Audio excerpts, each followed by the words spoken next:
Good morning, and welcome back to Daily Dhamma, a letter to our children. Today is December 1st, and our reading is Right Concentration. The four jhanas, or levels of absorption, are described in great detail in the Samyutta Nikaya 45, verse 8. Ajahn Chah emphasized action over theory and briskly walked his students through the stages of samatha, serenity, and vipassana, insight, meditation. Concentration on the breath brings us to tranquility. Calm examination of the mind leads to insight. Idle chatter takes us nowhere. Rather than dwell on whether we're in first jhana or second jhana, Ajahn Chah suggested we simply think of it as a peaceful mind. That is a good definition of samadhi as well. Effort, mindfulness, and concentration work together to establish equanimity during our practice. More importantly, that same state of tranquil clarity may accompany us throughout our day.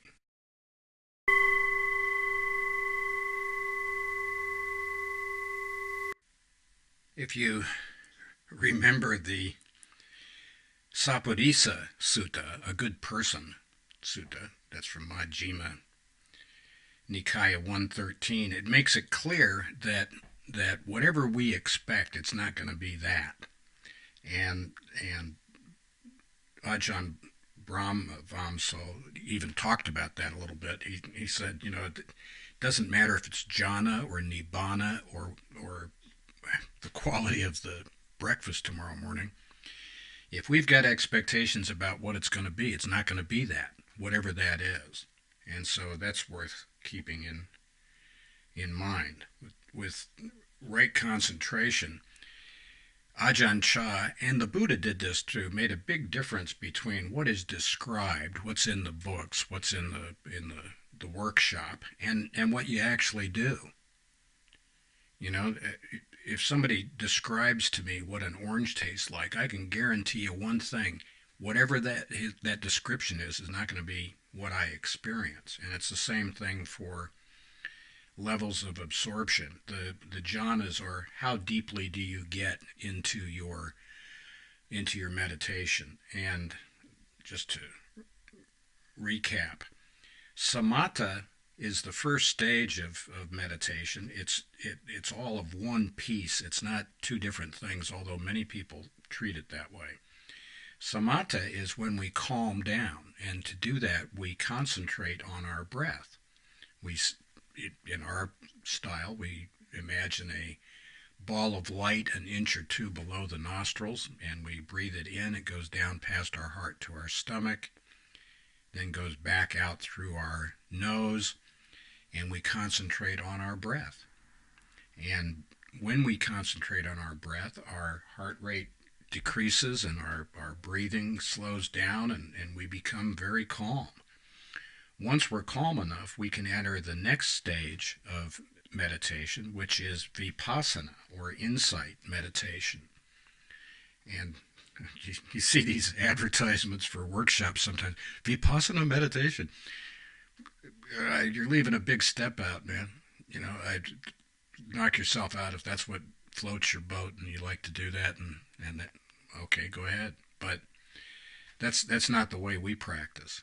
And the idea is, first you calm down, then you meditate, you contemplate about the things that are on your mind, and you do that with cool eyes, calmly.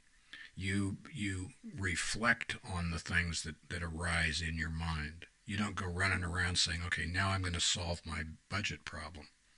Next, I'm going to mend my broken relationships with my children, and then I'm going to alphabetize all of my CDs in my library. You don't do that. Concentration leads the mind to insight. And talking about this stuff, including what I'm doing right now is not very helpful. You can get some tips, I guess, but as far as changing anything that happens within us, it's not happening. Either we do it or we don't. And if we don't do it, we're not going to get the results. So, samadhi, which is this third stream within the Eightfold Path, is right effort, right mindfulness, and right concentration. And taken together, they result in good meditation, which results in an increase in wisdom, which results in improvement in our ethical conduct. So it's a SAT. And happy trails to you until we meet again.